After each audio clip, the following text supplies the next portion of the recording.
ішінде осындай кисточкалар бар. Мына бірінші үлкен кисточкамен мен контуринг жасаймын. Осындай әдемі қара кисточкалар. Және тағы осындай екі кисточкалар бар. Үшінші және бесінші. Мұнымен мен көбінесе теңе жағамын. Және астық қысымен тоже теңе жағамын. Ал мынаумен мен көбінесе хайлайтер жағам. Танауымның ұшына және осы жерлерге. Ал астық қысымен мен экесаль жасаймын осындай. Ал қалған екі кисточкасымен мен әлі қолданбаймын. Мынау вроде хайлайтер жағатын мен қателеспесем. Ал мынау бұны білмеймін.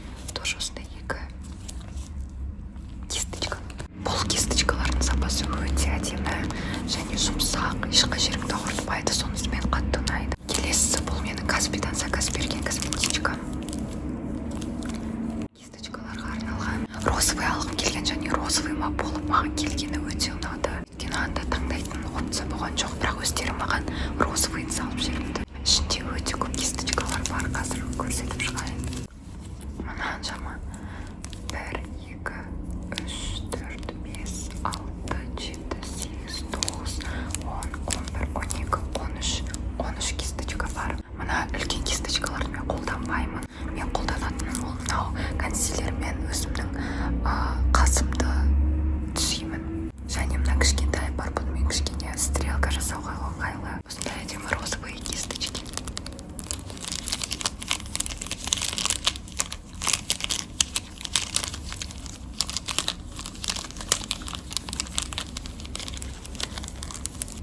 Осылай жабылады, дорба сияқты.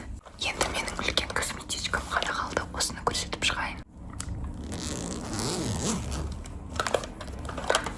Ең бірінші көзге түсетін бұнда пудра. 01 оттенктағы летуаль пудра. Сырты өте әдемі, мен сол үшін алдым. Магнитпен ашылады. Ішінде осындай айнасы бар. Және өзінің кубкасы бар. Или пуховкасы, қалай айтқан дұрыс. Осындай бүйтіп ашылады. Өстіп жағам.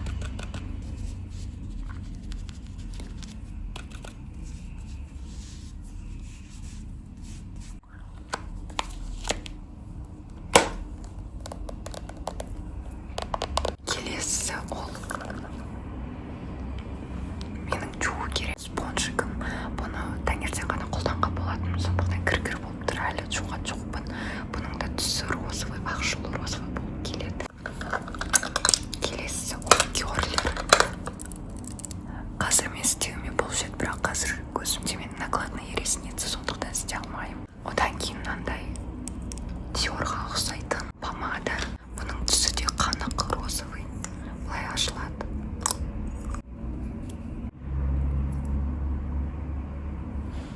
Иісі өте күшті. Кішкентай кездегі қыздардың косметикасының сияқты тәтті иіс шығады. Келесі ол менің тоналкаларым. Мен осындай легкий тондарды істеймін. Бұны мен ең басында қолданатын макияж жасап үйреніп жүргенде. Ал қазір осындай инфлюенстің гидротонын қолданамын. 02 оттенок. Және бұл осылай деп істейсің.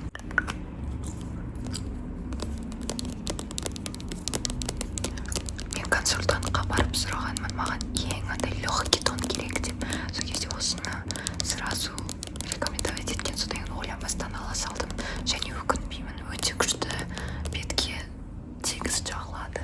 Көріп тұрғандарындай натуральный эффект. Келесі бұл осындай тени. Бұны мен бірнеше жыл бұрын семейден алғанмын. Мен көп тени жақпаймын, сондықтан осы маған өте көп жетіп жатыр. Және тениді мен жағуды да білмеймін, сондықтан осы менде одни единственные тени. Нәжірей тоз сынып қалған. Бірақ мен көбінесе бұның осы түсін қолданамын, яғни бұл жылтыр, ақ жылтыр. Оны мен хайлайтер сияқты қолданамын. Және қара қоңыр түстері бар, розовый и бежевый түстері бар, ақ түсі бар. Және өте ыңғайлы деп ойлаймын. Басқа тени даже керек емес.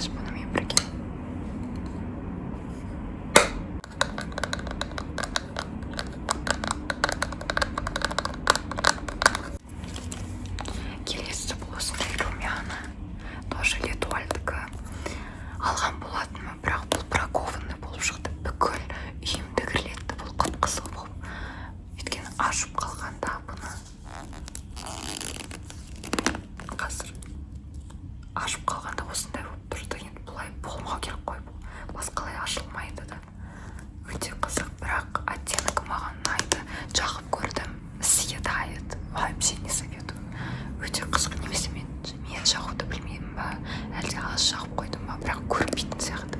Вообще көрінбейді. Бірақ сырты әдемі. Келесі бұл менің душтарым. Осындай 2 душ бар, бірақ мен мынаны ғана қолдансам. Өйткені қазір көрсетемін неге екенін. Біріншісі мынандай. Білмеймін, бұл какой-то ноунейм душ, бірақ өте ұнайды маған.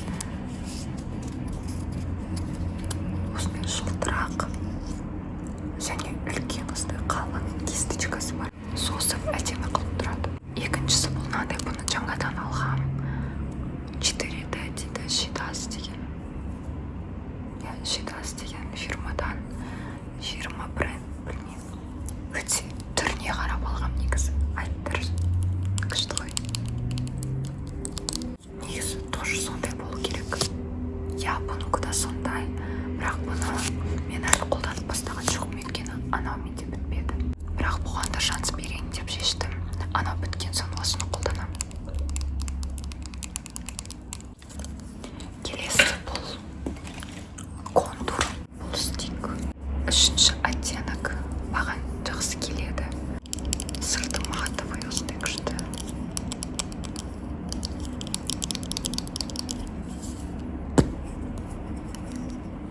Осындай контур өте көпке жетеді. Мен мұны қанша болды жағып жүргеніме әлі біткен де жоқ. Келесі бұл консилер. Бұның түсі 5-ші. Maybelline'дікі. Және бітпейтін консилер ма бір нәрсе, өйткені қолданғаныма өте көп болды, әлі біткен жоқ. Өте қатты ұнайды.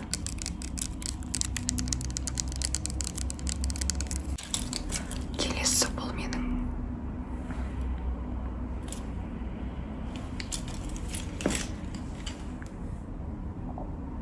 стрелка сызатын подводкаларым. Менде 3 бар, бірақ мен әзірше мынаны ғана қолданамын. Өйткені бұны ең бірінші алғам, және бұл әлі менде сызып тұр, көріп тұрғандарында. Kiss Beauty дейді. Осындай Skyline. Звук шықпайды. Осындай. Жақсы сызады, сондықтан қолдануға болады. Екіншісі мынандай қоңыр. Бұны да түрін ұнатып мен алған болатынмын. Бірақ бұл да жақсы сызады. Осындай. Бұл да қара айлайнер. Сырты матовый. Келесі 3-ші соңғысы. Бұл осындай. Бұнда мынандай кисточка. Осындай сызық. Және өте білетіні сызады. Корейский макияж жасағанға жақсы. Осылай. Немесе бұлай. Қоңыр түсті. Сендер ажырату үшін қазір көрсетейін. Бұл қоңыр түс. Ал қара түс бұлай көрінеді. Міне. Өте светлый. Келесі бұл мынандай спонжик. Бұны мен консилер үшін қолданамын. Мына жерге саусағыңды сұғып қоясың. Және бұлай. Жаққан өте удобно. Бірақ бұны да жуып отыру керек. Әр макияж сайын. Келесі көрсететінім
әдемі кетеді.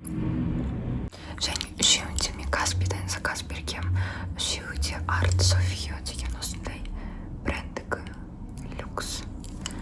Өте қымбатты тұрмайды, бірақ өте күшті карандаштар. Где-то егер қателеспесем 300-400 маңайында тұрды, бірақ үшеуі де әртүрлі бағада.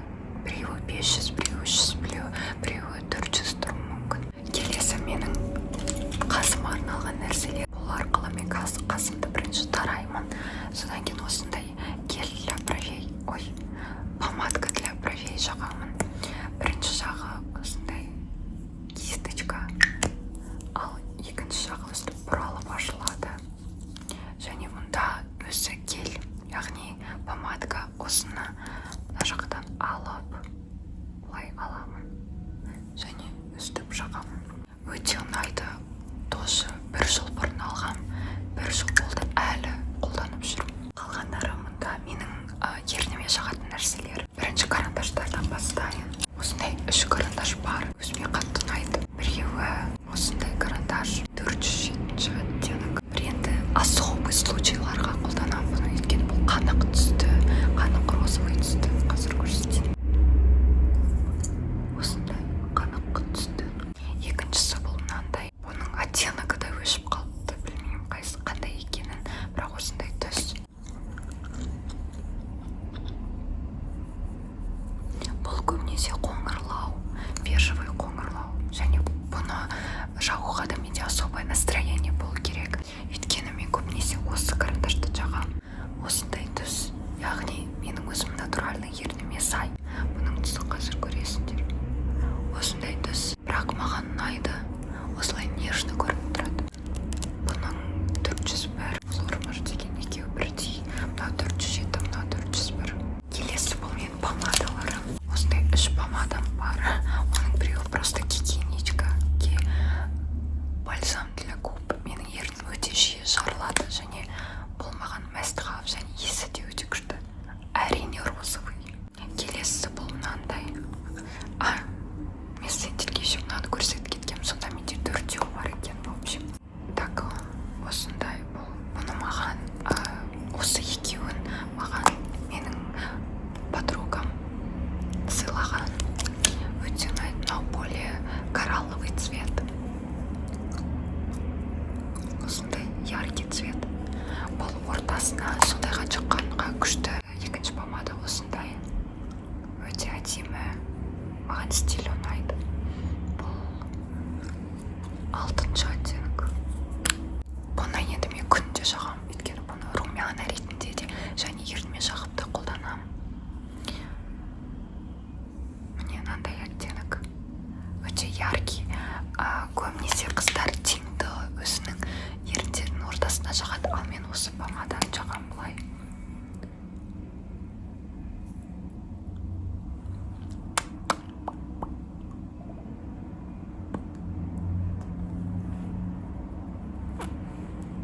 Осылай ернімді кішкене қызартып тұрады.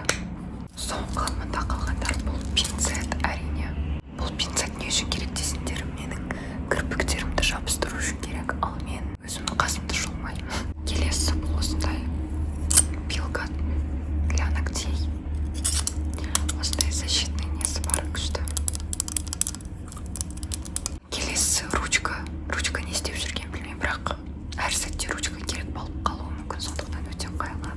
Сосын мында мынандай кішкентай резинка және осындай заколка бар. Карандаштарымды ұштау үшін осындай ұштағыш бар. Осымен бітті. Күнделікті қолданатын нәрселерім бір ол. Осындай крем бананмен. Ол скинтай бүкіл кожаға келе береді, теріге. Сондықтан осыны алғам. Есі өте күшті. Бүкіл айтатын болады жанындағыларыңның қандай күшті иесі. Бананның иесін таңдағаныма еш өкінбеймін. Күшті. Советую. Осымен видео аяқталды. Сендерге көрсететін нәрсенің барлығын көрсетіп шықтым. Обязательно менің сообществомды қарап отырыңдар. Онда мен неше түрлі мем жинақтарын және сендерге опрос жүргізіп отырамын. Яғни қандай ASMR қалайсыңдар, қандай видео қалайсыңдар деген, немесе өзімнің фотоларыммен бөлісіп отырамын. Ал сендермен болған мен бағана сен көрген